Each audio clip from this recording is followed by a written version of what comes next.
वंदे मातरम।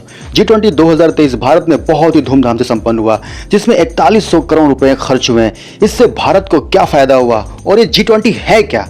चलिए आपके इन्हीं सब प्रश्नों का उत्तर बिल्कुल सरल भाषा में देते हैं और इस वीडियो को देखने के बाद आप भी बोलेंगे वाह। और हाँ, अगर आप चैनल पर नए हैं तो चैनल को सब्सक्राइब कर लें, बिल्कुल फ्री है। तो चलिए शुरू करते हैं। G20 ग्रुप ऑफ 20 अंतर्राष्ट्रीय आर्थिक सहयोग का प्रमुख मंच है, जिसमें दुनिया के 19 बड़े आर्थिक देश और यूरोपियन संघ शामिल है।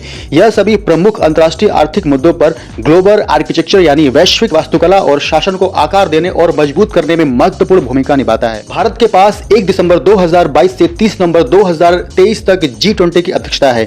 G20 की स्थापना 1999 में एशियाई वित्तीय संकट के बाद वित्त मंत्री और केंद्रीय बैंक के गवर्नरों के लिए वैश्विक आर्थिक और वित्तीय मुद्दों पर चर्चा करने के लिए एक मंच के रूप में की गई थी। G20 के सदस्य देश दुनिया की 60% आबादी की नुमाइंदगी करते हैं। इन देशों का पूरी दुनिया की जीडीपी में 85% और इंटरनेशनल मार्केट में 75% हिस्सेदारी है।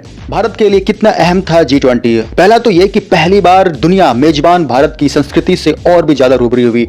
वहीं पीएम मोदी G20 शिखर सम्मेलन के दौरान कह चुके हैं कि भारत जल्द दुनिया की तीसरी सबसे बड़ी अर्थव्यवस्था होगा। 2047 तक भारत विकसित राष्ट्र होगा। G20 शिखर सम्मेलन के जरिए भारत दुनिया के सामने उसी रूप को दिखाना चाहता था जिसमें वो लगातार विकास करते हुए विकसित राष्ट्र बनने का सपना देख रहा है। भारत को सदस्य देश के साथ व्यापारिक संबंध और मजबूत करने का मौका मिला। जब से रूस यूक्रेन युद्ध शुरू हुआ, भारत ने इनमें से किसी एक का पक्ष लेने के बजाय खुद की मध्यस्थता की हैसियत बनाए रखी। चीन को चेकमेट करते हुए वन बेल्ट वन रोड यानी बेल्ट एंड रोड इनिशिएटिव परियोजना यानी BRI की तर्ज पर भारत ने समानांतर रूप से Bharat middle east Europe economic corridor की महत्वाकांक्षी योजना की शुरुआत करवा दी।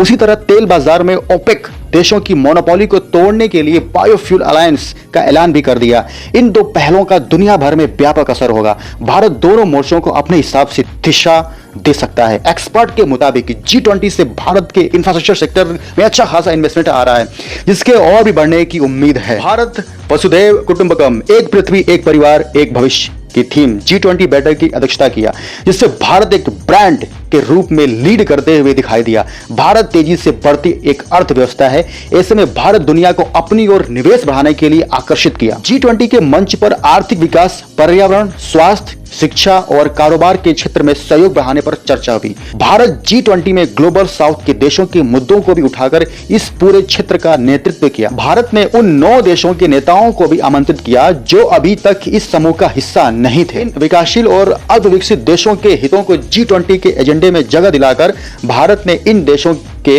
ग्लोबल लीडर के रूप में जाना गया। वंदे मातरम। भारत माता की जय।